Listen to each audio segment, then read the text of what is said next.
Junius Maltby Channel. Live. But one farmer says, seems to me there was a tea party in Boston that was illegal too. I have directed Secretary Connally to suspend temporarily the convertibility of the dollar into gold. We shall seek to establish and maintain a dollar which will not change its purchasing and debt-paying power during the succeeding generation. As anguished shrieks rose up from the floor of the New York Stock Exchange. Government credit and government currency are really one and the same thing.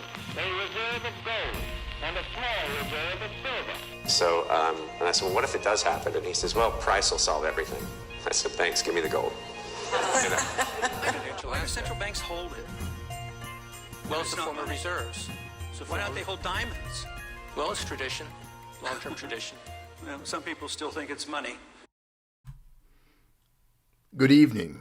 Welcome back to the Junius Maltby Channel. The most boring channel on YouTube, the extemporaneous ramblings of a madman broadcasting live and unscripted.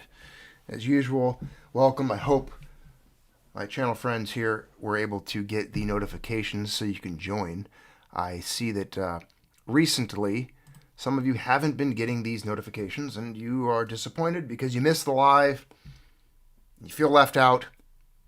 Well, don't worry, there's always the reruns, but it is nice when you can join me live.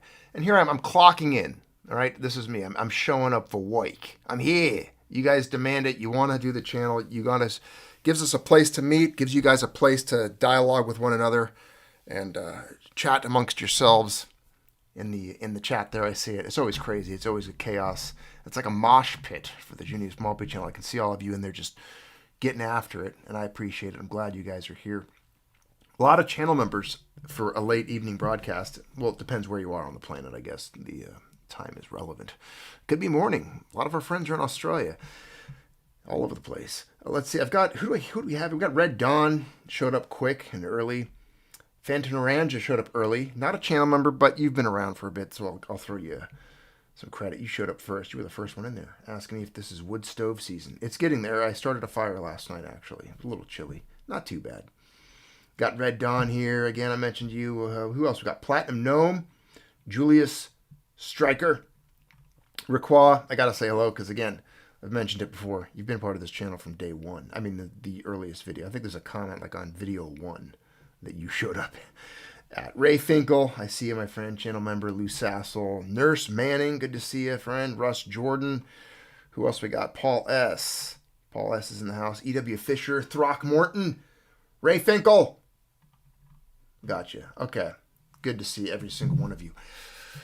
You're looking at a screenshot of silver's close yesterday. This is after the market settled out. We were doing a live during the trading when things were taking place, and it was surprising because when we started the live yesterday, silver was not yet at the 33 point. It hadn't reached $33. I mentioned when the live started, I had been discussing the psychological mark, whatever you want to call it, of the 33 level, that threshold. That it was a very psychological point for silver to hit for some people anyway. I know there's people that discuss these things and certain price points and numbers, and they're really important to some people. They're not as much to me. It is nice, I'll entertain it. I'll join the conversation on those things, but to me, 33 there's no difference from 33 to 35. It's going to blow through all these numbers. They're just fiat numbers. It's just a valuation reflected in USD, which to me is worthless. So it doesn't mean a whole lot. But it is there. Apparently it means something to Wall Street, to traders, to charts, to guys like that are into chart science. And a close friend of mine had illustrated to me that there was a very important correlation between this 33. And we hadn't reached it yesterday. Silver hadn't really hit it yet. And during the live, it did. We were in the 32 range.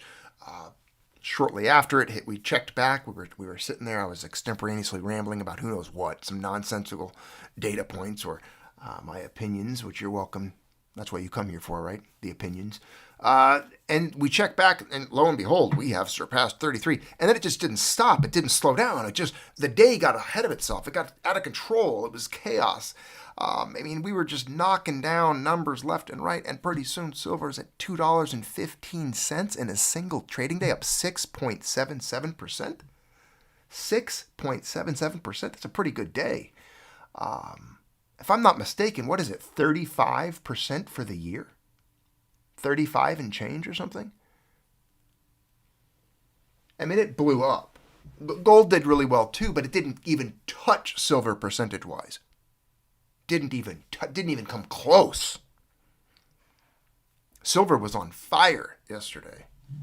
It was dominating the scene. I mean, this is a 6.77% move in a single trading day on a Friday, closing the day essentially at $33.92.5, almost 34, breaching 10-year highs, 52-week highs, just blasting through barriers.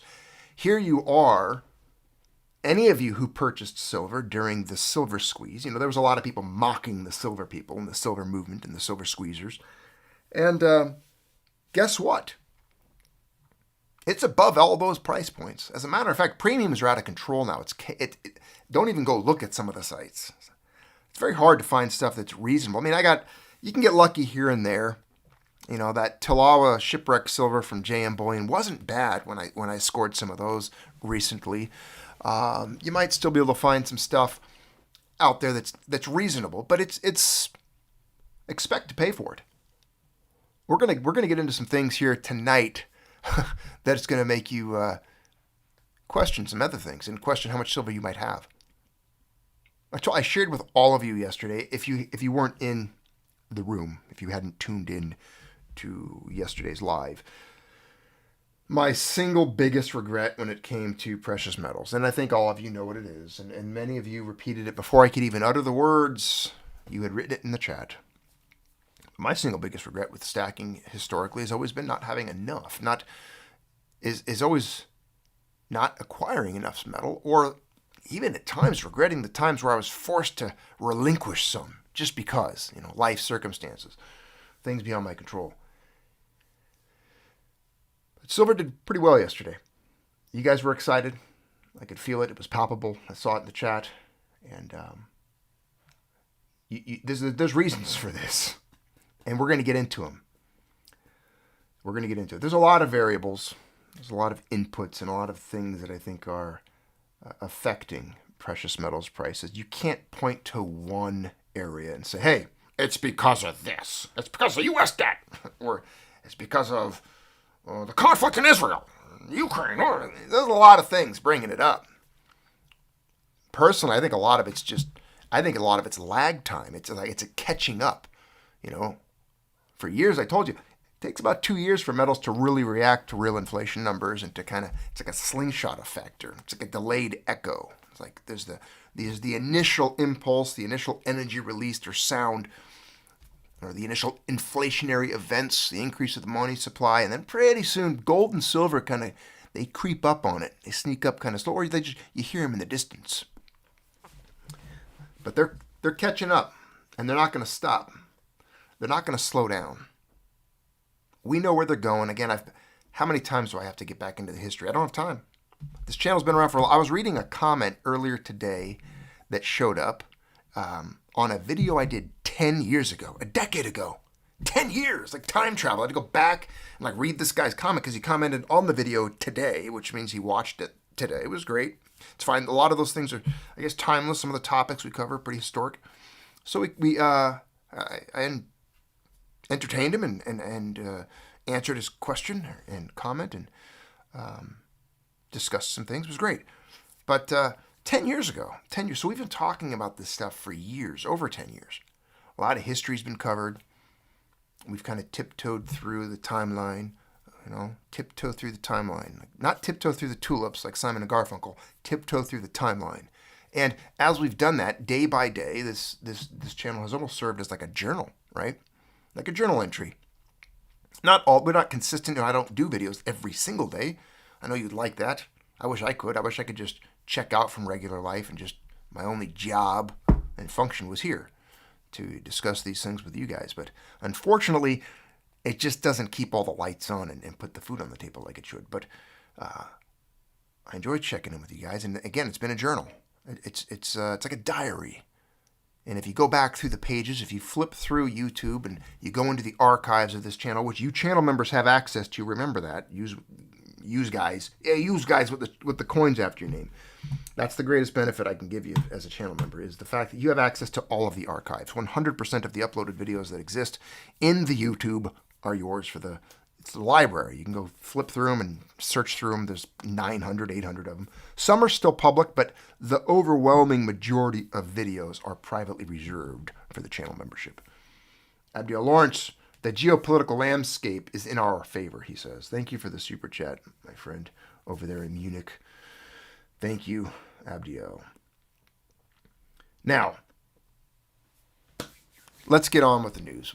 This is another journal entry. Star date, October, 19th, 2024. Here we go. We're going to get into the news now and then engage some things. I will show you a few. There's a political cartoon I want to show you. This was actually entertaining. I saw this morning and I sent it to myself because I was like, finally, there's a political cartoon I can actually use. It's worth something. And it's funny seeing it from Fox. And I always chuckle a little bit. I always have to chuckle when Fox News talks about the U.S. debt. And I have another article pulled up with Fox News talking about it. Because, like, where were you guys when all your presidents and all your politicians, you guys are part of it. You're totally pro-military industrial complex. You're part of the machine. You're part of the propaganda machine. You put out garbage news with garbage pundits. You fired Tucker. He was the only person worthwhile at all, only somewhat redeemable in your entire organization. And throughout your entire existence, everybody you've ever backed has voted for what has created the spending, which has created the debt. So don't act like you're innocent. Don't act like you're exposing it, please. Please. It's like an arson running around a town saying that there's a problem with the fires and that there's an arson problem, right? He's part of it, right? He's one of the causations. And, Fox has always been a cheerleader for the very people and the policies and everything that takes place that has brought us to this situation. So don't let them wash their hands clean. Don't let them escape this. They are not innocent. They are drenched in the blood of incompetence and the political ineptitude and malfeasance that has brought us to this point. They are literally cheerleaders and apologists for the very system that has brought us to this point.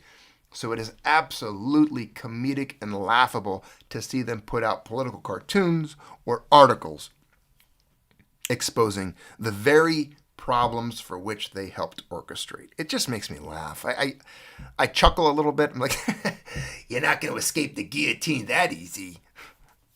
Knock on wood in Minecraft. It's a joke. FBI agent guy who's listening in, you know it. It's a joke. You never heard of those jokes before? What? Your mom didn't love you? Is that it?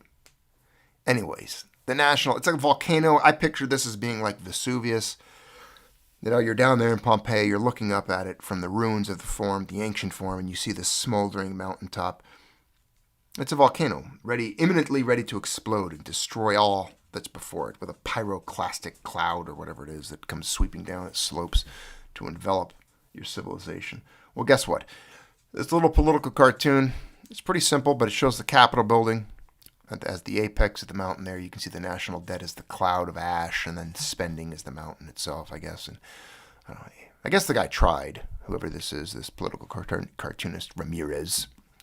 But yeah, the debt's been a problem. We've been talking about it since it was 6 or 7 trillion. That was like 30 trillion ago. Where were you guys? Like, did you just realize we have a problem? You just realized that. You just woke up to this. The mathematical improbabilities. Are you serious? You just realized this? Did they just wake up? Huh. I don't get it. I don't know how they wake up to this stuff so late. Maybe it's by plan. And it gets tweeted too. You get the tweeters. The tweeters are X. What do you call it now? If it's not a tweet, is it not a tweet when it's on X? I don't have Twitter anymore. I should. You guys tell me I should. I know I should. I probably should, but I don't. I got overwhelmed with stuff. I didn't want to be sucked into that as well. But here you go. This is a tweet from America something or other. Again, this is a friend of mine sent me this, but $500 billion has been added to the national debt in the last 3 weeks. $500 billion. $500 billion. They built this entire country. Fought all the wars. I've told you this before. Everything from day one till 1980, 81, 82, 83, somewhere in that range. Like 1980, was that when we first hit the trillion? We crossed over it for the debt. And now we're racking up $500 billion in 3 weeks. Let that just sink in. Let it burn in. Let it sear into your brain. Remember that. $500 billion in 3 weeks' time.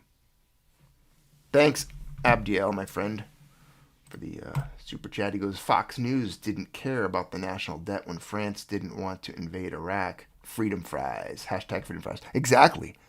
No, they didn't care. You didn't hear them talking about the debt when they were just shoveling money into the furnace of Ukraine or into Israel or anywhere else. I don't know what the problem is. Like, man, if I was dictator of this country if you could just give me 1 year, just give me 1 year, we'd fix it all. 0 foreign aid. 0. I don't give a shit what happens in other countries. I don't care. You're not getting U.S. taxpayer money. I don't care if your nation goes extinct, ceases to exist, gets sucked into a black hole of existence, just disappears, vanish. I don't care. I don't care if you get invaded, enslaved, trafficked. I don't care. Not my problem. Oh my God, you're so heartless. Oh my God, it's not my problem. I don't care. Stop policing the world. I've been saying that for years. Everyone's saying it. Everyone likes to talk that. Everyone's a big talk. We need to stop policing the world. And then yet we do it. Missiles, HIMARS, tanks. Freaking every Abrams we sent to Ukraine's a smoldering wreck now. They got smoked. The only one that didn't get smoked. It's sitting in like a museum in Russia. Like I think they bronzed it or whatever. When like you win a tournament, you dip your tennis shoe in like gold, and plate it and put it in a little case. They like gold plated it and it's in a museum on a pedestal turning. Little kindergartners in Russia get to go there and look at it. And they tell them how they took the Abrams out off the battlefield. Or they're reverse engineering it and sending all the technology to Korea and China. Something like that. Something's happening. But they took it. They won it. They got a brand new one. It's perfect. Perfect. Untouched. The other ones are smoldering wrecks. They took them out. They destroyed them. But that's your money for you. Keep paying your taxes, tough guy. On top of all the cash. It's great. It's just money laundering. You know how it works. Wasteful spending is out of control in this country, the tweet says. A Department of Government Efficiency is desperately needed. Yeah, because another department, that'll fix it. That's what we need. We need more departments. We need more bureaus and departments and committees. We need a committee of the committees to oversee all the other committees, and then a bureau of bureaus to oversee the bureaus. And you know what? I think we should get a Department of Government Efficiency that monitors the efficiency of all the other departments. And we should pay those people, get them cars, and spend more money. That's more efficient. How about this? How about we get rid of all the federal departments? All of them. Every single one. All the employees, all the departments, done. How about we shrink the federal government down to like 50 employees? That's it. That's all they do. And everyone in Congress and Senate, everyone in D.C. makes the median national income at most, or make it less than that even. 10% less than the median income. Save some money there. Of course, that would never happen. They love it. U.S. deficit tops $1.8 trillion in 2024 as interest on the debt surpasses trillion-dollar mark, Friday, October 18th. So this news hit yesterday. This debt news, amidst the backdrop of silver exploding. So imagine that. This news is hitting, and at the same time, silver is just knocking dollars down as it's climbing. $1, $2, $2.15, up 6.77% single day, just racking up, just climbing up, hitting 10-year highs. Gold hitting record highs. U.S. deficit tops $1.8 trillion. And what's crazy to me, I try to have this conversation with people that I would consider to be somewhat intelligent, people that can actually have a conversation with on these matters. And even so, the majority of people, let's go back for a second. The majority of the population doesn't even grasp this. They don't care. They don't want to. They want to watch their football game. And they're too busy or consumed and burdened by other things, too distracted, And it doesn't matter to them. They don't understand that this is eventually going to affect them, that there's consequences to this, there's effects. And they will experience a change as the result of the very policies and procedures that created this mess. Your average person will suffer from it, and all people will in this country. And the homeless bums we have to give foreign aid to. The begging countries, the little countries that beg. This is a problem, but most people don't pay attention to it. But even the people that do, somewhat, and when I say they pay attention to it, I mean they peruse the headline like we just saw this headline here. That's it. That's the extent of their investigation into it. And I've talked to some what I consider fairly successful, fairly intelligent people. And I've actually heard some of them tell me that it's not bad. The debt's good. It's what fuels the economy. We need it. And the debt's a good thing. They tried to explain it to me. They lost me. I won't engage with a person that's that far disconnected from reality. But even the ones that think it's a problem, I don't even think they grasp that. And then when I talk to them and we start to dive into it, take it apart, they don't even get the solution. They don't know how we got here. They don't know about sound money. And they just kind of bob their head back and forth. They sigh. They fold their arms.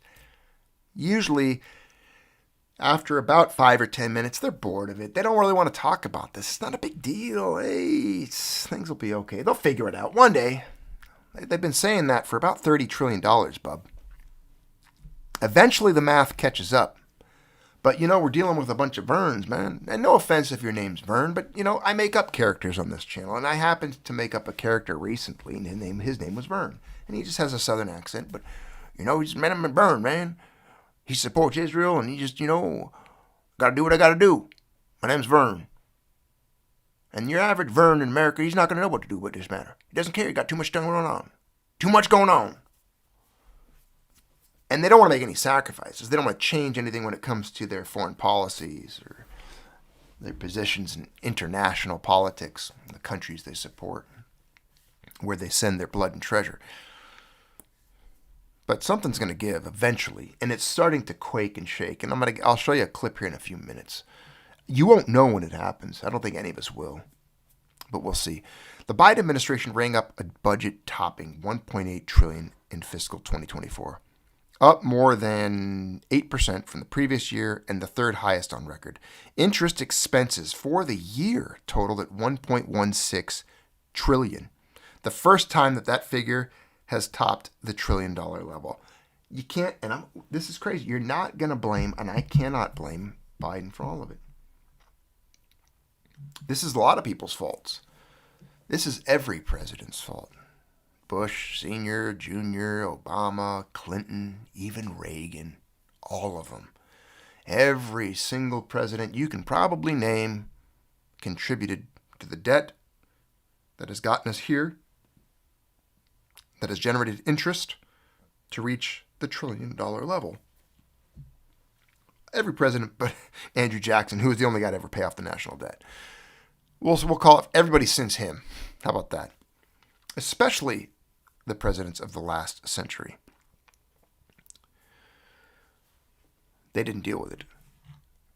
Well, at this point, it's $35.7 trillion, an increase of $2.3 trillion from the end of fiscal year 2023. So we're racking up, $2.3 trillion more a year plus interest. I've shared with every single one of you what this looks like visually in precious metals, in sound money, what it looks like on how it's going to affect the economy long term, and what it's going to do for precious metals prices in the future. And it's been pretty clear that we've been on the right track so far. I mean, we might not be the smartest or the sharpest tools in the shed, but I'll tell you, when you look at the story so far and what you and I have done, we've done pretty well. We've done pretty well. Metals, we called it, I would guess. I think we've been right over the target. I think we've been right so far. National Debt Tracker, American taxpayers, you, are now on the hook for $35.769 trillion. $35,769,084,471,524.38. They even know it to the penny. It's 38 cents. But that changed rapidly, of course. It changes by the second. And then again, this is Fox News. Track the rapid rise in the U.S. national debt and see how much taxpayers you owe. It's an election year. Like, this just came out of nowhere to Fox. Like, Biden just pulled this out of his, his you-know-what, 35 trillion in debt. Like, their guys had nothing to do with it. Like, all the wars they've been cheerleader for, all the policies, all the foreign aid that Fox News has just dumped towards all of their friends in other countries. You know the ones. Yeah. They act like they're innocent. I already explained that to you. They're not. Not at all. Fox News acting like they know. Yeah, and the funny thing is where were they? I mean, this is a big headline article from yesterday. And they act like this is a big deal, like they just discovered it. We've been talking about this for years. Decades. There's a chart, U.S. national debt. Look at it. I mean, it's exponential. I've showed you this. It's a hockey stick curve. It's out of control. Out of control. Gone. It's irretrievable. There's nothing you can do. They could never imagine this. We're at the point where even if they cut this thing in half, we're still looking at like 17.5 trillion. Even if they cut it in half. Just 10%. If they paid off 90% of this debt, we'd still owe 3.5 trillion with a T. It'll never happen, ladies and gentlemen. Their only way out of this is a reset of some kind. A complete reset. Hacking off the zeros. A restructuring of it. Changing the economic system model, the way that things are monetized, what the dollar is, what it represents, how much it's worth, how much it buys. There's nothing they can do, ladies and gentlemen. Nothing they can do. It is a mathematical impossibility. There's nothing they can do. It's been tried every single time a country has entered this type of debacle, this swamp, this quicksand. It has consumed it, sucked it down, and destroyed it. No currency, no nation, no empire or kingdom survives what the United States has entered, is deep in. There's no getting out of this. This isn't pessimism, okay? This isn't like a negative Nancy or Debbie Downer. Shut the hell up if you think that. I know there's a lot of real hardcore, flag-waving patriots out there. American exceptionalism, America privilege, reserve currency of the world, blah, blah, blah, dollar hegemony, blah, blah, blah. Shut the hell up. You know what the hell you're talking about. You really don't. You really don't, okay? There's no way out of this. This ends badly. The standard of living in the United States is already deteriorating, and it's going to deteriorate much, much worse. It's going to consume much and destroy much and erode much. That's why over the course of this channel's history, I've tried to push you guys towards some type of at least pseudo-preparation. I don't know. It's such an uncharted sea, and it's such a unknown. It's such a foggy and bleak future. There's no map, right? You can't really see what's out there. They're uncharted seas we're sailing into. No one's been there before. We've never been at this exact precipice at this moment in history with the technologies that are available, the population that's here, all the other backdrops, all the other factors and variables that surround us that create this and make it the present. This isn't the Bronze Age anymore. This isn't the Iron Age, the Neolithic period. This isn't even the dawn of the Industrial Revolution. This is now. This is the present. This is the modern times. We are in the present. Things are different now. But certain facts and realities still remain, and this does dissolve and destroy everything around us and consume the nation and bankrupt it. The currency does die as a result of this. The currency known as the US dollar dies. I don't know when. No one knows exactly when. Of course not. I know people try to pretend that. But it dies from this. It's over. There's no saving it. You're going to hear people proclaim it or act like they can. You're going to have politicians, jumping up and down, shaking their fists in the air with solutions, demanding your vote so they can get in there and do things and make a name for themselves. They're just going to scrape some cream off the top, try to get rich, and then hide. They're all going to hide. They're going to vanish like cockroaches from the light. They're going to flee because they know that people with pitchforks and torches are going to be after them and blame them for the suffering that they endured. They're going to hide, all of them. They're going to scatter. They're going to live in their places all over the world, somewhere maybe in France, some Cayman Islands, I don't know, the Bahamas, South America, some coastal town in Mexico where they change their name and wear a cloak, hiding out. Who knows where they're going to go? I don't know. I don't really care, personally. It's not going to change much. You're going to catch them, slap them around a little bit. Look what you did to us. You ruined our lives. I mean, really? While you're starving? While flies are buzzing around your head and you look like a kid on the cover of a National Geographic magazine, starving on the side of a street somewhere, buzzards hopping around you, waiting for you to just finally give that last breath and keel over so they can peck your eyeballs out. You really going to be consumed with, what Nancy's doing, where she went, or Chucky Schumer, or any of these people? Nah, they're not going to care about you. They're probably going to be gone anyway. There's nothing for you to do. You're already here, man. You're going to be knee-deep in it, neck-deep in it. Some of you are going to be suffering greater than other people in this chat. Some of you might not be experiencing much at all. You'll be on other parts of the planet. Some of you are in Australia. I don't know what you'll be doing. Maybe barbecuing kangaroos or something. I don't know. The point is, there's no way out of this. The debt will consume and destroy everything. They've already got us here. I've told you that for years. You know that. I know that. There's nothing we can do about it, right? Moving on. The debt's a reality. All the charts show it, all the science, all the data, all the real guys that we know, the good economists. The guys from the Austrian school, the ones that actually called this a long time ago, said, hey, the Keynesian model doesn't work too much.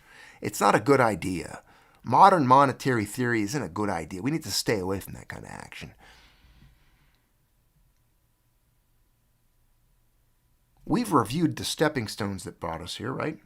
Like I told you before, tiptoe through the timeline, we've talked about everything. From 1913, 1933, 64, 71, 74. We've talked about it all. We've seen the course of debasement and devaluation of the US dollar. We've researched and talked about the laws, the executive orders, what they've done to bring it here, how the dollar's been destroyed. What do you want to do about it? What are you going to do about it? Nothing. There's nothing we can do. It doesn't matter. None of them are going to cut it. None of them are going to cut the debt and do anything to fix it. It cannot be done. And I believe that's one of the main driving reasons why we have seen precious metals somewhat reacting lately. But I'll tell you, I think it's been very subdued.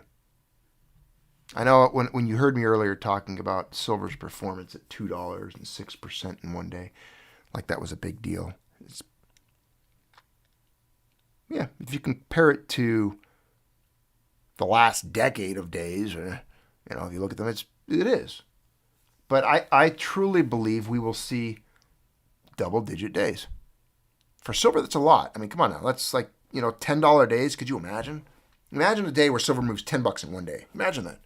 I know it's hard for some people to believe, and a lot of the silver bears are like, that's impossible. Never going to happen. That's cool. Just because you've never experienced it and you've never seen it like that doesn't mean it's impossible, okay? Very likely, as a matter of fact. And I think that we're closer.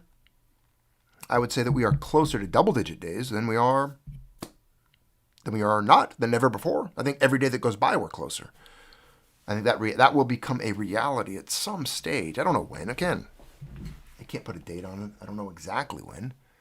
But I think seeing days where we're seeing like 6 or 7% movements on silver, there's going to be days where, yeah, you'll see 10% easily.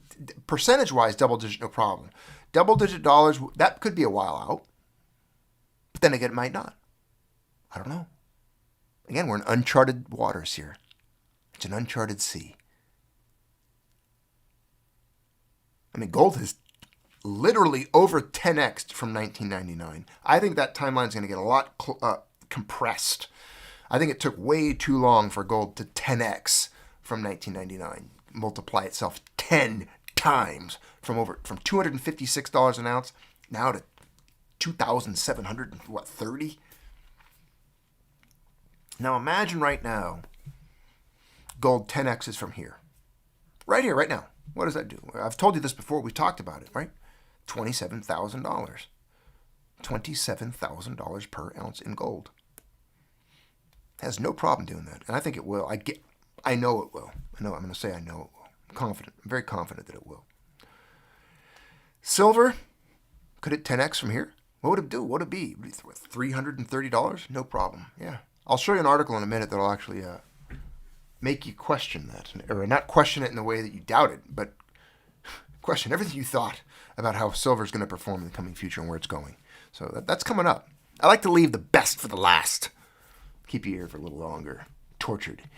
You're under my control. You're in my room now. You're in the Junius Maltby room. Yeah. You'll never leave. I'm going to talk to you about silver forever. So recently, in discussing silver movements with a friend of mine, he's more tuned in to the international movements of metals, and he's probably one of the biggest stackers any of us know. I keep him private for a reason, to protect him. But he doesn't live in this country. But I've communicated with him for decades on the subjects. And he was talking to me recently about Russia. Russia! Russia! You know, that country that freaks both Republicans and Democrats out. They shiver at the mere mention, at the very dialect, at the sound of Russian accent that freaks them out. They don't want to be able to handle it. They do not like to talk to people who speak Russian. It makes them very fearful of things. It's incredible. They can't handle it. Russia has been consuming silver and recently announced they are going to be buying a lot more of it, and that their central bank will begin acquiring silver reserves as well as platinum and palladium on top of the gold they already consume in large quantities. This is recent news. This is not apparently this is news. This is, in the full meaning of the word, news. N-E-W-S. And it's new. It's new news. Russia's central bank, and there's many articles about it. Several. I pulled up a few. Reuters, Jerusalem Post, Deep Dive, a lot of them. Here you go. How Russia buying could help drive silver to $50 and beyond. This is not the special treat article. I've got another one for you.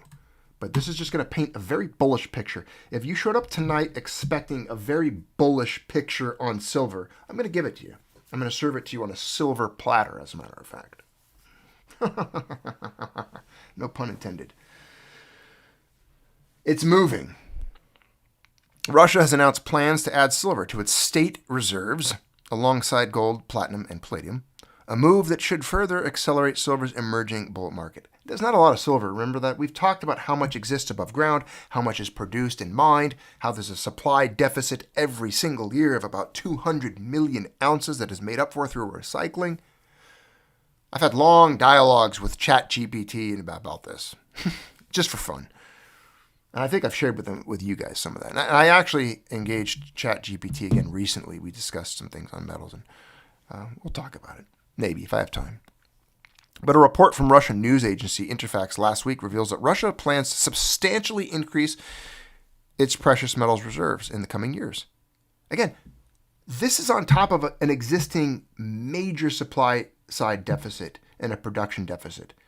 There's already industrial and military demands on silver that are outpacing the ability of any mine and all the mines of the world to produce it, leaving us with a significant deficit. Russia's decision to add silver to its reserves distinguishes it from most other central banks, which have largely focused on accumulating gold, while overlooking silver. Along with several other bullish factors, Russia's silver purchases could be a key driver in pushing prices to $50 and beyond, far beyond. Again, this is from October 6th, this article. Bloomberg's translation of the original Interfax report reveals that Russia's state fund plans to allocate 51.5 billion rubles, or $538.7 million, to precious metals and gemstones in 2025, with the same amount set for 2026 and 2027. It's official. Russian government starts buying palladium, platinum, and silver besides gold. They're going to buy a lot more, and they're going to keep buying it. Could drive silver to $50 an ounce. That's peanuts. $50 is peanuts. See, it should already be there. I don't care. There's no amount. Like, it's not for sale. I don't care. Like, I'm not a flipper. I'm not going to flip my silver. And I read a comment recently where someone said, my buddies are going to sell silver as soon. If it stays above 33 for much longer, they're going to sell it and take some profits. They're going to sell their silver, but it's good for them. Let them chase it. Lose their position and try to buy back in later. They'll be chasing it when it's 50. I love that when that happens. I love when people sell thinking they captured a profit in fiat. So let me get this straight. You're going to buy fiat paper, the stuff that people wipe their yay with, that they throw into dumpsters during hyperinflation crises, the stuff that people set on fire. You are going to buy a depreciating asset known as fiat USD, and you're going to buy it with the commodity that has intrinsic value, a unit of account, a medium of exchange, an extinguisher of debt, a liquid asset, silver, that's finite in its supply and production, money for 7,000 years, a true asset, an appreciating asset, and you're gonna use that appreciating asset to acquire and purchase a depreciating asset, because that's what you're doing when you sell your silver. When you sell it, you're not selling it. You're buying dollars with silver.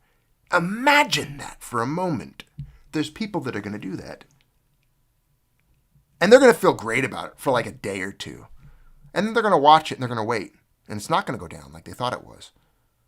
And then it's going to start to tick up. Maybe tick up a little more.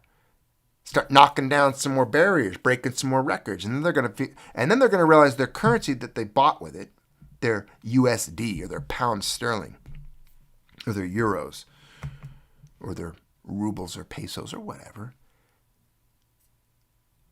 they're going to start to chase. Let's say they sold their silver at $33 and they watch it hit 35. They watch it hit 38 and then they watch it at 4. And they start to go, oh, I want some more silver. I should. I'm going to buy. Oh, man. Oh, shit. Oh, man. Oh, they're hyperventilating. I'm going to buy some. The pain. They'll rent their clothes and put some ashes on their head. They'll sit in a corner and cry about it. Or they'll go to try to go buy it again. But maybe they can't buy it because maybe there's none for sale. Maybe we've reached a point in which no amount of fiat acquires any amount of metal whatsoever. Maybe they can't buy it again. Maybe they're locked out. Maybe the doors have shut and the train has left the station. And they're silverless. They're left without it. And all they have left is paper. Worthless, depreciating, valueless, debased, and devalued fiat trash. Riddled with feces and cocaine and venereal diseases. Perfect for what it is, right? Empire coupons. Coupons at the state. Monopoly notes. Shit paper. And they traded their silver for it. You can have it, my friend. Good. Let your friends sell their silver. Let them.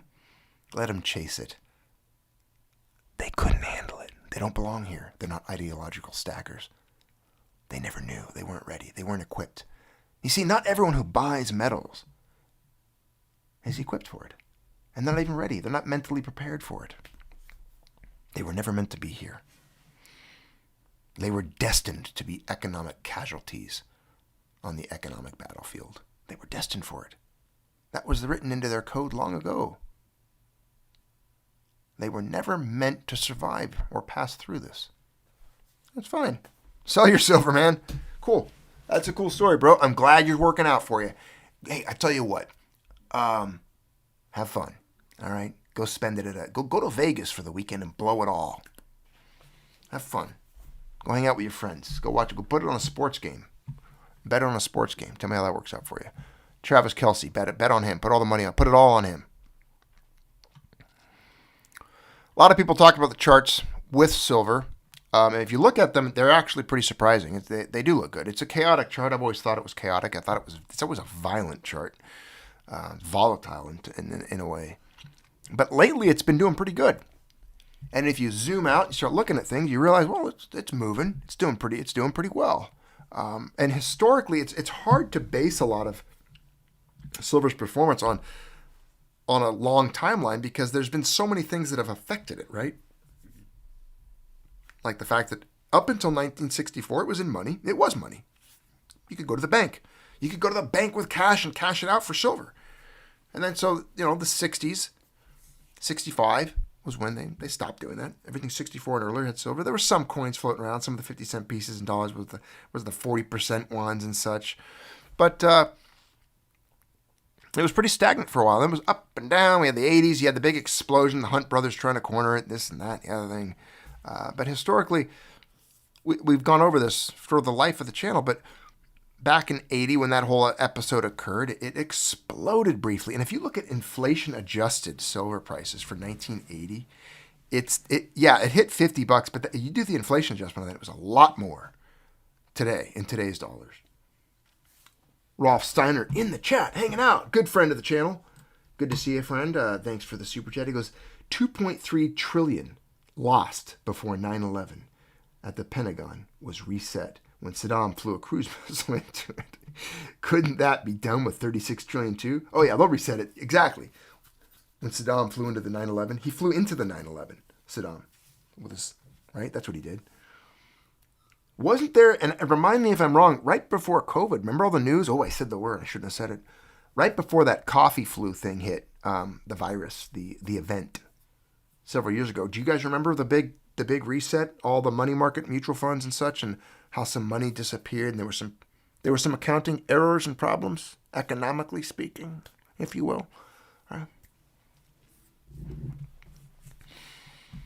Silver's going to blast past 50. It's not even going to stop. I don't think it'll even hesitate. It's not even meant to be there. 50 is not even a number for silver. It's so far below its floor, it's in the basement. It's just not there yet. Any silver you're acquiring under $50 an ounce is a deal, in my opinion. The long-term gold to silver ratio chart, and again, the ratio yesterday, was like 82 to 1. Average in 1915, what was it, 52.8? Is that what they're saying here? It's gold to silver ratio. I remember years ago, back at 08, it was less than that. Yeah, it was right on here. 11 or 12, whatever. It was like 36 or something. 40 or 36 to 1. I did trade some silver with a friend for gold back then, in that range. Just a gentle little trade. Easy. But we'll see. I think the ratio could change. There's a lot of other factors and things that could affect it. Inflation adjusted. Here you go. Here's the inflation adjusted silver price. Check this out. That's what I was talking about earlier. That big spike with the Hunt brothers. 143.54. Now this is sound money again we're talking about. I did get into a conversation. Man, this is going to take a long time tonight. I didn't plan on going this long, but there's a lot of stuff to discuss. Hopefully you guys aren't bored. You can tune in on. You can tune out anytime. You can catch the rest of it later. But one of the things I've talked about again with you for years has been the value of silver over time and its purchasing power. Do you remember that? One of the things that I asked yesterday when I was discussing silver purchasing power, its strength throughout history, is I didn't want to do all the research myself again. I've already done it. I've already been there, and I've shared it with you here on this channel on the values of silver being it's around $650 an ounce historically in today's values. And a lot of people balk at that. And a friend of mine always asks me how I get to that number. And it's just it's a rough number, but I get to it through reading history and looking at other economic things in history. Thanks again, Rolf. I see another super chat from you, my friend. He goes, the Great Reset. Get you some gold and silver now. Get in now or it's too late. So I asked ChatGPT to give me some prices, and you can do this on your own, but just ask it sometime, to give you examples of what the exact question I read to chat was this, and I'll just read it to you because I saved it. I sent it to a friend of mine. My questions were right here. As I'm too lazy, here it was. This is what I sent him. Give me examples of a basket of common goods and their prices in shillings, half crown, and crown coin prices, as well as pound sterling sovereign coin from 17th, 18th, and 19th century England and British colonies. I want the goods name and the price that you found based on historic records, ledgers, and trade journals, as well as periodicals or news. That was my exact question to chat. And it generated a significant answer. It said, here are examples of common goods from 17th, 18th, and 19th century England and British colonies, along with their prices in shillings and half crowns and pound sterling. And I did that because all of those coins have a noted purity and weight in silver that you can look up and research. And it spit out all the numbers. I don't have time to go through it now. We could do a chat GPT time one day with you guys. And I know everyone has their opinions on it. There are better AI out there, but this is the one I have fun with. It's entertaining for me, if anything. I don't take it to the bank, take it with a grain of salt, but it is interesting to have that kind of dialogue. I've also did the same, asking it for wages during those same time periods across various occupations to generate numbers in that regard. And you can do this for any economy, any time period in history. And really, it depends on what you feed into it, on how you ask the question, on what kind of answer you're going to get.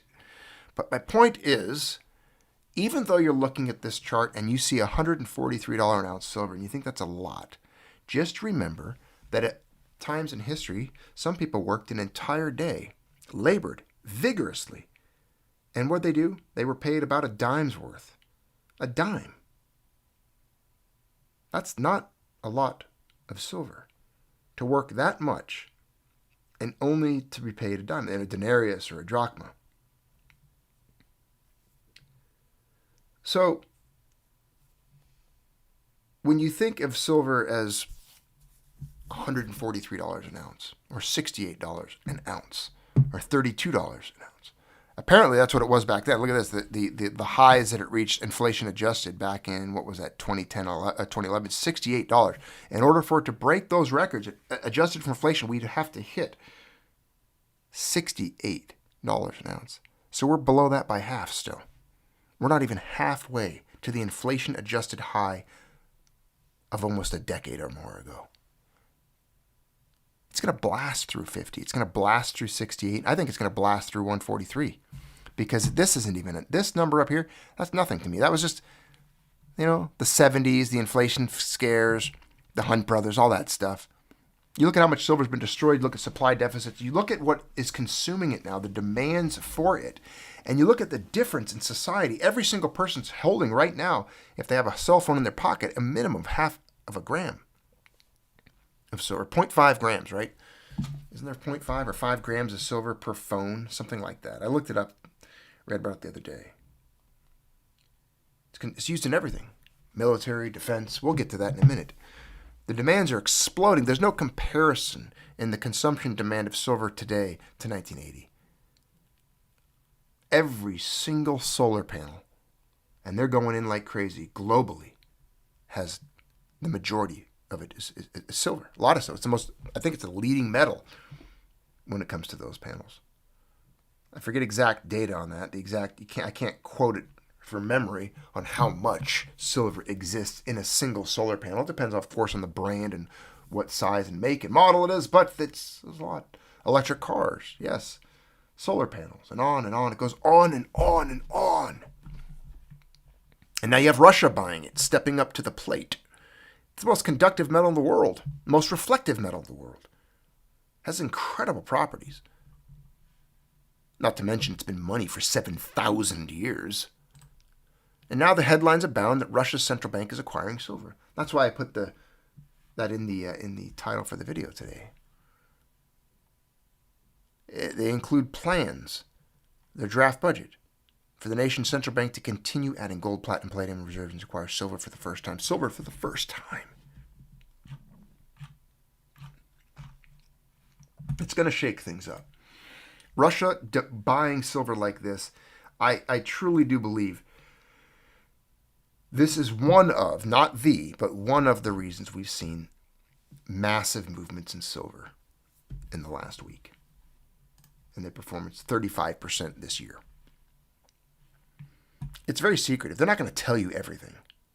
Yeah, there it is. Silver prices are up 35% this year and could continue climbing. 35% in 1 year. I want you to go find a mutual fund that did that. Go find your stock bros. During this holiday season, when you're sitting around with your dumb uncle and your stupid drooling cousin and your babbling aunt, I want you to just, if they raise up any conversation whatsoever on economics, if you can find a segue, a way to insert this, just flex on them a little bit. Just ask them how their portfolio did, how they're doing financially when it came to performance of some of these things. Just compare notes and throw down that your silver did 35% this year alone. It's just fun. It might be entertaining. It's a good conversation starter. Rolf says, but the U.S. national debt is much lower than 1980 now. Sorry. Yeah, much lower. Now, it's 35 times that. 36 times that. Silver prices are climbing. 35%. What is this? Some advertisements. I'm getting advertisements. And then CNBC has the audacity to say, here's why inflation may look like it's easing, but it's still a huge problem. Oh, it's much worse than they think. And then they can't reveal what it truly is, and they never will. They won't. They can't. I'm going to share with you a clip quickly before I get into the last articles that I've got. This is another clip that was sent by a friend of the channel here. And we're not going to play the whole thing. I don't want to take all this guy's material, but the first part is pretty good on the national debt. Just something to think about. If you want to watch this video, it's the Market Sniper Game Over when U.S. debt markets go no bid, gold markets go no offer, mega upside gaps and liquidations. You can see it right there, the title, Market Sniper. Here he is. Just going to play a quick clip for you.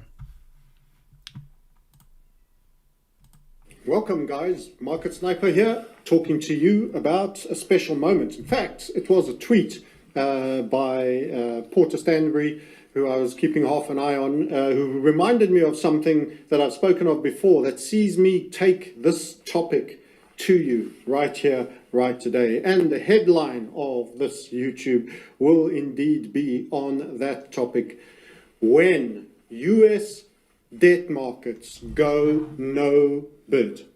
No bid. Now, no bid.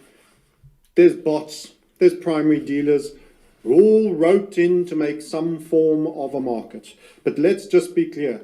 The immensity of the vast debt markets actually probably doesn't have the highest trade volume at all times.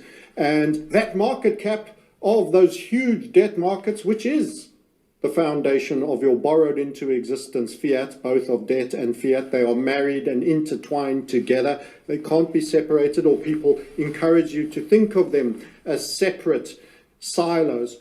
When the debt markets go no bid, gold markets go no offer. What does that mean? Nobody of any meaningful volume has got a bid. On the bid side, a big overhang of selling out of the debt markets. Of course, rate spikes will be associated with that. Currency volatility will be associated with that. That will be the distraction. The key asset, the real reserve asset of millennia, will go no offer. Gold and silver, selling, no offer. Very light selling. No one's selling. Quickly consumed in a chase of the bid, of the offer stack upwards, as there is a chase of the bid stack downwards on the debt markets. In short, the disorderly nature of this will be such that I am pumping my fists and shouting, USA, USA. No, I'm not doing that. I am saying debt market collapse, gold market pump.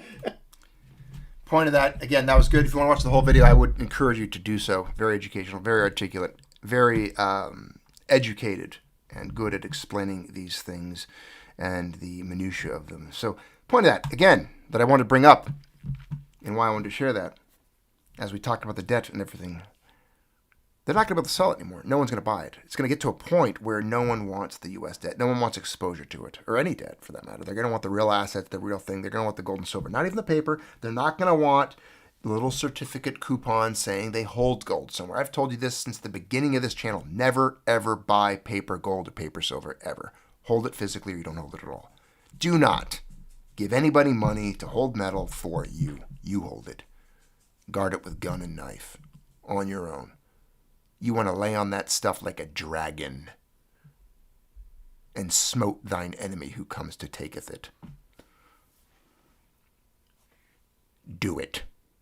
There will come a point, and he just said it in a very different way with a different accent.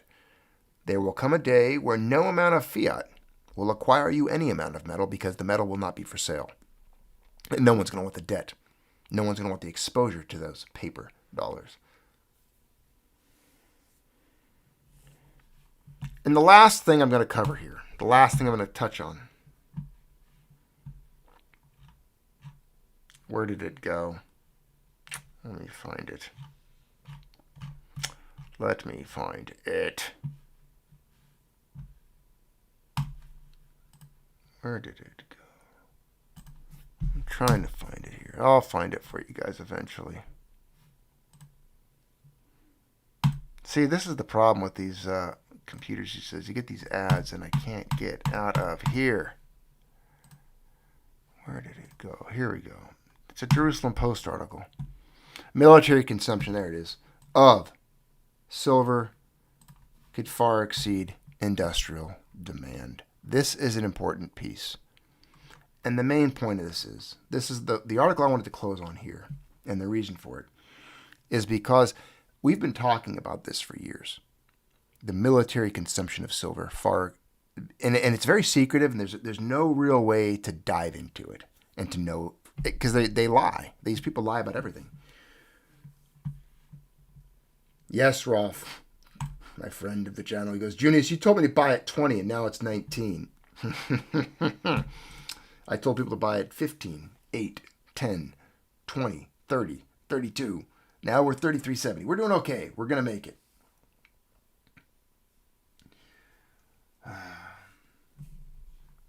So this article here, the military's hidden demand for silver could be far greater than we realize, with significant implications for global prices and supply chains. Could silver be the next big commodity squeeze? This is from October 18th. The military demand for silver could be 15 times greater than any other industry. And they're not divulging how much. They're not divulging. I will look into that, Ninja. The unblock origin is worth getting. I'll check that out. I'll have to remember that. Send me a note on that. I'll try to remember that for blocking these ads and spammers.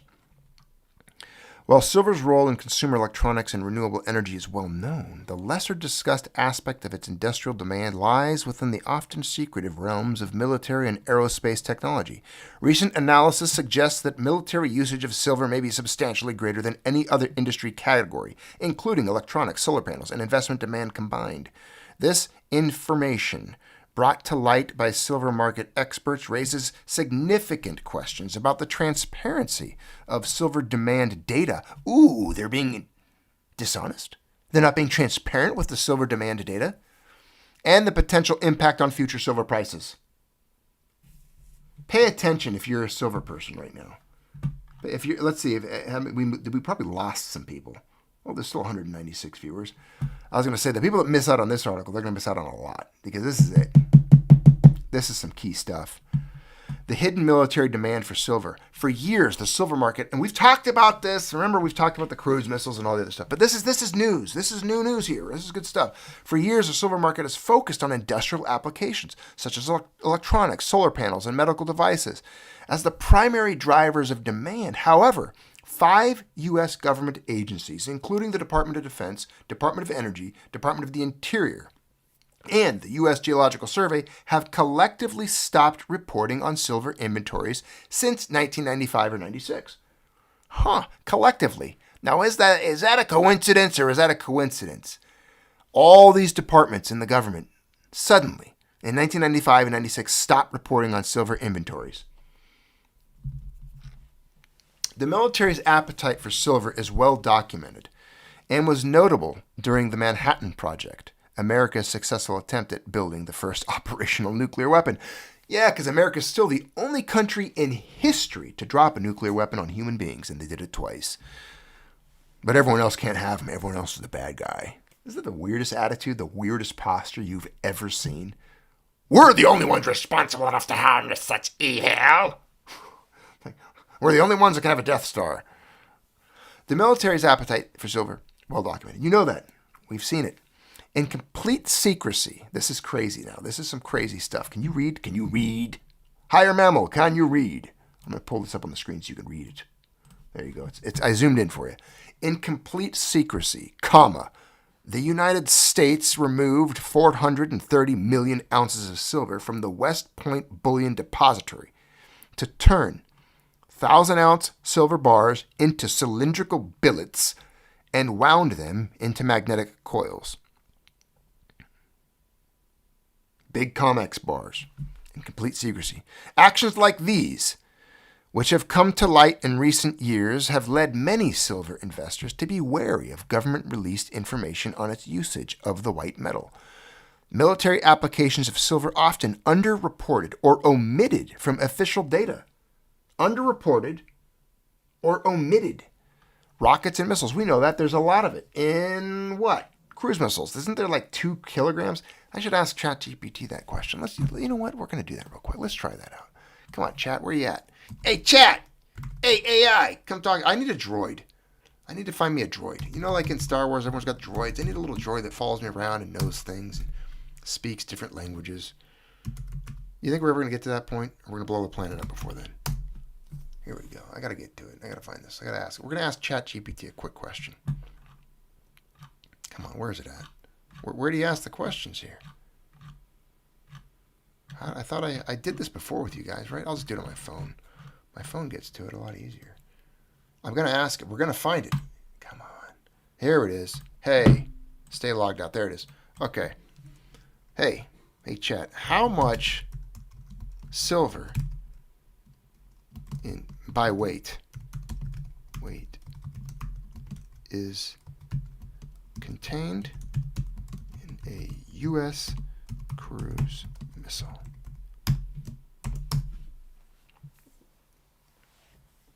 Give me an estimate. Because the exact amount in the U.S. cruise missile can vary depending on specific model and design. Give me examples, an estimate, or average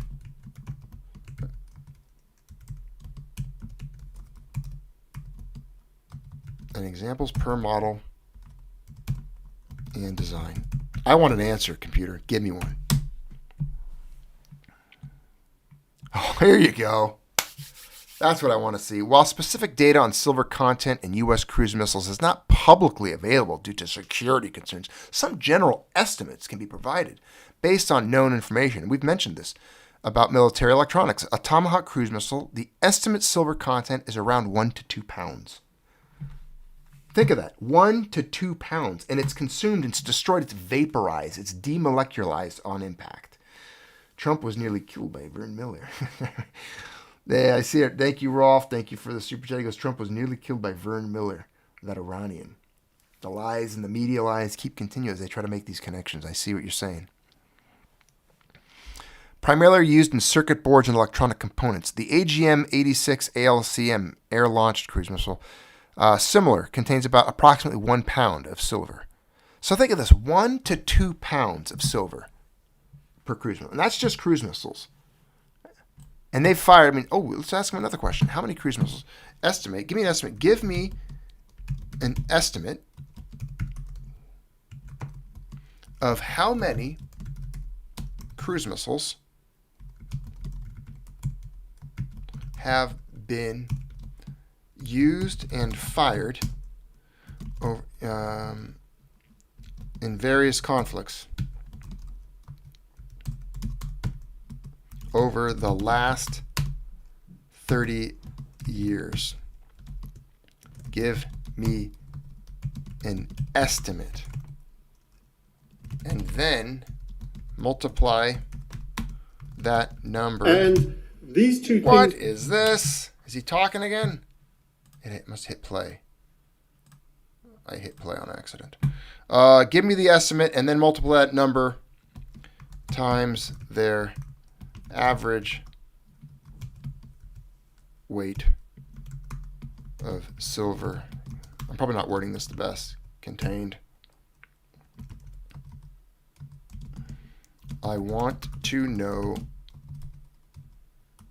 the total weight of silver destroyed by this application. Comment, or I'll put that employment or usage. Let's see what it says. Estimating the total number of cruise missiles used in various conflicts over the last 30 years involves looking at several key conflicts. Okay, look at this. Gulf War, 800 Tomahawk missiles. Bosnian War, 30. Operation Enduring Freedom, 2001 to present, estimate around 400 missiles. Operation Rocky Freedom, 802 missiles. Recent conflicts, here you go. So here's the estimate totals. Gulf War, 800. Bosnian War, 30. Afghan, 400. Iraq, 802. Syria, 150. So we've got 2,182 cruise missiles, average silver content about 1.5 pounds, taking a midpoint from the earlier estimates. You see this conversation? This is great. Calculation, total weight of silver per missile, 1.5 pounds. Total weight of silver, weight of silver for 2,182 missiles. Looks like 3,273 pounds of silver. Conclusion, approximately 3,273 pounds of silver would have been used in cruise missiles launched during these conflicts in just the last 30 years. Now convert that to, let's see, convert that to troy ounces of silver for me. To convert, okay, boom, boom, boom. So we've got 39,276 troy ounces of silver would have been used in those cruise missiles launched in those conflicts. So let's call it 40,000. 40,000 ounces gone, vaporized, never coming back, out of here, destroyed. That's 40 Connex bars. That's just those. There's many circuits and many other weapon systems, computers, technologies, and things utilized by defense gone. I wonder how much gold. Let's see how much gold. How much gold? How much? How much gold for the same above questions?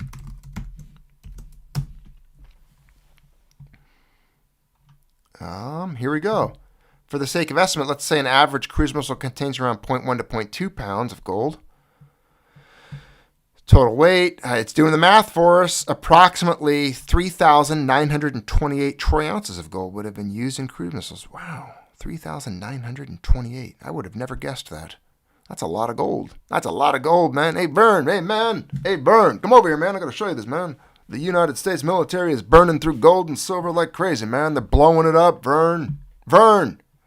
I see that. I see they're blowing up all that thing, man. Why are they blowing it all up? Man, probably protecting Israel or something. That's what I'd imagine. You know what? That's what they're doing. They're protecting Israel from all there for the freedoms, for the greatest democracy and our greatest ally in the region. Yep, we got to blow up. We should send them more silver. You know what? I'm going to go buy myself some silver, and I'm going to send all my silver to the United States military. I'm going to donate it. Say, put this in a cruise missile and put my name on it because I want to defend them. That's what it is. That's the attitude we're dealing with here. People can't handle it. Most Americans they'd give all their wealth and their kidneys to go fight over there. Go over there then. Go do it. Have fun with it. But that's just cruise missiles, right? We stopped there. That was line 1 of this list. Bombs and shells, fighter jets, satellites. You know what? Let's go like this. Watch this. Let's see if ChatGPT can give me an estimate. I don't expect this to be accurate at all, but I'm going to have fun with it. We're going to see what happens. Okay, chat. Okay, chat. I call him by name. See? Here's one for you.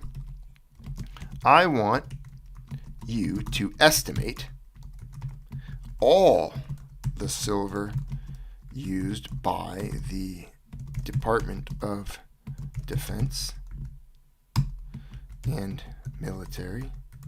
Oh, God, I can't type with this mic. I got to move the mic, ladies and gentlemen. Hold on. Okay, chat, here's one for you. I want you to estimate all the silver used by the Department of Defense and military in the following applications. Give me your best estimate based on all available articles, information, and data. You have to kind of guide him to kind of dive in and do whatever. Okay, let's go like this.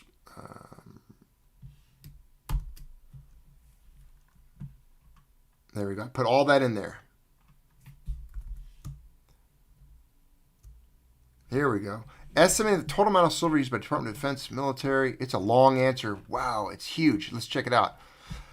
Various applications requires making assumptions based on known uses of silver in each category. Here's a rough estimate for applications. Rockets and missiles, 2,000 pounds. Bombs and shells, 1,000 pounds. Fighter jets, 1,500 pounds. These are just estimates by chat. I guarantee it's probably more than this. 800 pounds for satellites, 600. And is this yearly? Based on these estimates, the total number of silver used by the Department of Defense and military across various applications could be approximately 8,100 pounds. This is a rough estimate, and actual amounts could vary significantly based on specified designs and technology. Is your answer an annual amount?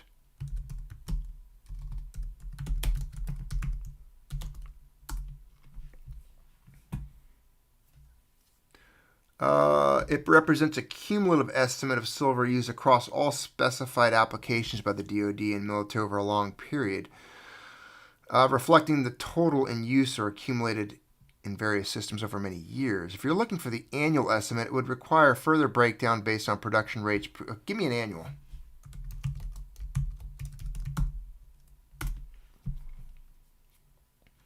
And then convert it to troy ounces.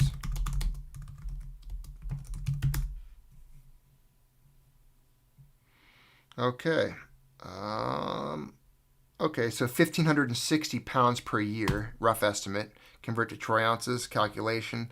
18,000 troy ounces a year. And, okay, that's good enough. I mean, for now, we're just estimating. We're just playing with chat. We're just saying with chat if he knows what he knows. It's probably way more than that. But interesting. Very interesting. Rolf, thanks for the super chat, my friend. He goes, Vern needs to sell 2 kidneys to buy silver for Israel. Everyone mail their silver to Israel and to the United States DoD so they can make more missiles to help defend Israel. It's important. Yeah, it looks like I pissed somebody off because they're scrubbing my article's gone. I have fun with chat sometimes. He's a great guy to talk to. You know, it's fun. We talk about things. If you're really bored, you got no one to talk to, go talk to chat. Say, hey, chat, let's talk silver, man. Throw some questions his way. See what he thinks. But that was interesting. That was educational. 18,000 troy ounces annually. Let me go back to that for a second. Convert your previous answer to troy ounces.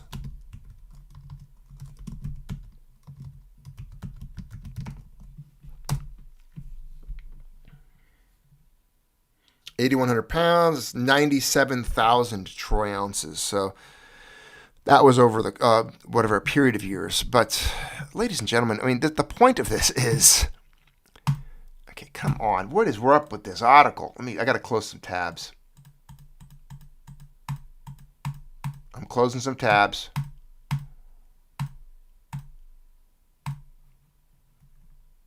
Let's see if it works now. Close down Chat GPT.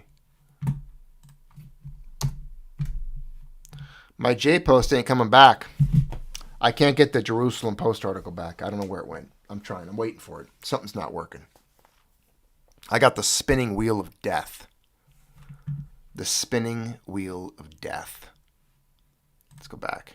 Go back. Go back. Go back. You can hear that mouse clicking with frustration. These are the things that I deal with. I'm assaulted by who knows who or who knows what. You're witnessing it live. My computer just freezes up on me. It's a good computer, too. It's not brand new. It's a nice Apple. Oh, there it is. Lag time. And Mrs. Maltby in here. She helps. She's a technological wizard. All right. We're back to the hidden military demand for silver. Could outpace industrial demand applications. We knew that escalating geopolitical tensions and potential conflicts driving the increase. You know they're gobbling this stuff up right now, right? You know that with the conflicts with Russia doing the Russia, Russia's buying it. Everyone's freaking out. They're gonna want your silver. You realize your silver is in demand. Next time you're clutching a 10-ounce bar of silver and you're looking at it, next time you're looking at your silver, realize how badly these bastards want it. Conductivity, antimicrobial properties, corrosion resistance, reflectivity, heat conductivity, all these applications. And then there's all the industrial applications, photovoltaics, medical, photography. I mean, it's crazy. This article's crazy. There is so much silver, U.S. reliance on silver imports. The U.S. imported 6,500 million tons of silver in 2021. Wait, is that right? Are they using the right words there? 6.5 billion. I mean, how many ounces do they bring? The U.S. is 79% import reliant for its silver needs. 79. I didn't know this. 79% of U.S. silver is imported. From 2017 to 2020, Mexico provided 47% of these imports, followed by 23% from Canada. Rolf has a great point. Can you make more physical silver like you can USD digits? No, you can't. See, the USD is infinitely expandable. They can increase the circulating amount of silver every single day. Or gold. Not gold, that's what I said. Dollars. US dollars. The shit paper. The fiat. Back to that. Remember that. Rolf brings up a great point. That's what we talked about yesterday. The price and the valuations of gold and silver are essentially infinite because the devaluation, debasement, and how low the dollar can go is infinite. They can inflate it to oblivion. It's infinite. It's obviously lost 98% of its value in the last 100 years. It's going to lose another 1,000% of its value. SW Heatley 27, thanks for the super chat, my friend. He goes, suck it. They want your silver, man. They want your silver. And they're going to try to buy it from you. Like the guys we mentioned earlier that were going to sell their silver at $33 an ounce because they're finally in profit. They're finally there. And they're sick of it. How many silver guys that are leftovers from the what was that?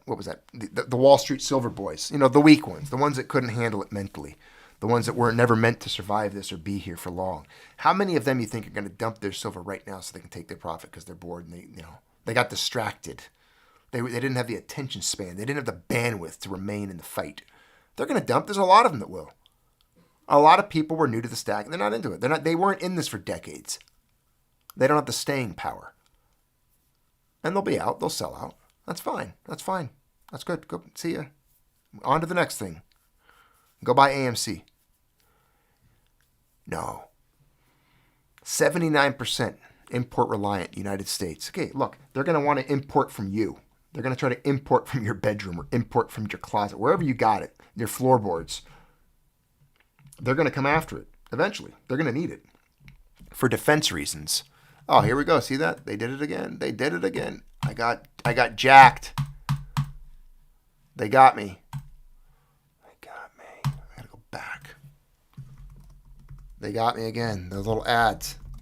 Gotta go all the way back. Defense. Silver. Demand. J-post. There it is. Back to it. I'll go back to the bottom of this article. All right. Despite its crucial role in military and industrial applications, silver is conspicuously absent from official critical materials lists published by the U.S. Department of Energy. There's a reason for that. Look at this. They don't report it because they don't want you to know. They got to keep this a secret. They can't let the enemies know how reliant we are. They can't let you know. They can't let the markets know, Wall Street. Silver would be $600 an ounce tomorrow. It would be unobtainium.